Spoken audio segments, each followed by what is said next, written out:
साथ इंतहाई अहम दिन आज पाकिस्तान की तारीख में, जहां ममनुआ फंडिंग केस के सिलसिले में चीफ इलेक्शन कमिश्नर ने फैसला सुनाना शुरू कर दिया है।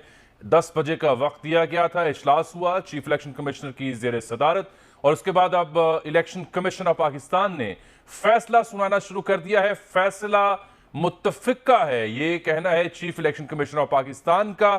ये ममनुआ फंडिंग केस है। नवंबर 2014 में पीटीआई के बानी रुकन अकबर एस बाबर ने इलेक्शन कमीशन में केस दायर किया। 14 साल 7 माह में पीटीआई ममनुआ फंडिंग केस की 190 समाअतें हुई। 7 साल 7 माह में पीटीआई ने 30 मरतबा इल्तवा मांगा। इस बीच में 2014 से 2022 8 बरस बनते हैं मजमूई तौर पर। और पीटीआई ने केस इलेक्शन कमीशन के दायरा इख्तियार से बाहर होने की दरख्वास्त भी दायर की, 1 से ज्यादा बार दायर की, और इलेक्शन कमीशन ने 21 बार फॉरेन फंडिंग पाकिस्तान तहरीक इंसाफ की बहसीत सियासी जमात साबित हो गई है। फैसला मुत्तफिका है। चीफ इलेक्शन कमिश्नर ने फैसला सुनाया है और फैसले में कहा गया है कि पीटीआई पर ममनुआ फंडिंग का इल्जाम साबित होता है।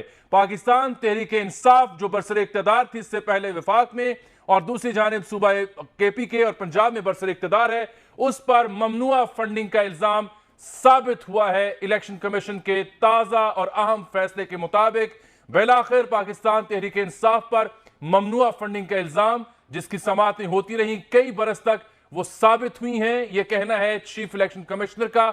पाकिस्तान के इलेक्शन कमीशन ने यह फैसला सुनाया है जिसमें कहा गया है कि फैसला मुत्तफिका है।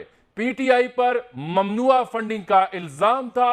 यह इल्जाम इस फैसले की रूह से दुरुस्त साबित हुआ है। यह कहना है इस फैसले में, जो कि मुत्तफिका तौर पर सुनाया जा रहा है इस वक्त इलेक्शन कमीशन ऑफ पाकिस्तान के ऑफिस में।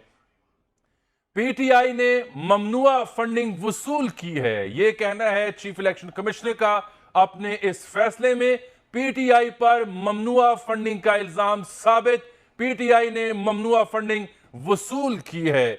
यह नवंबर 2014 में पीटीआई के बानी रुकन अकबर एस बाबर ने इलेक्शन कमीशन में केस दायर किया था, और पीटीआई की ममनुआ फंडिंग की जांच पड़ताल के लिए मार्च 2000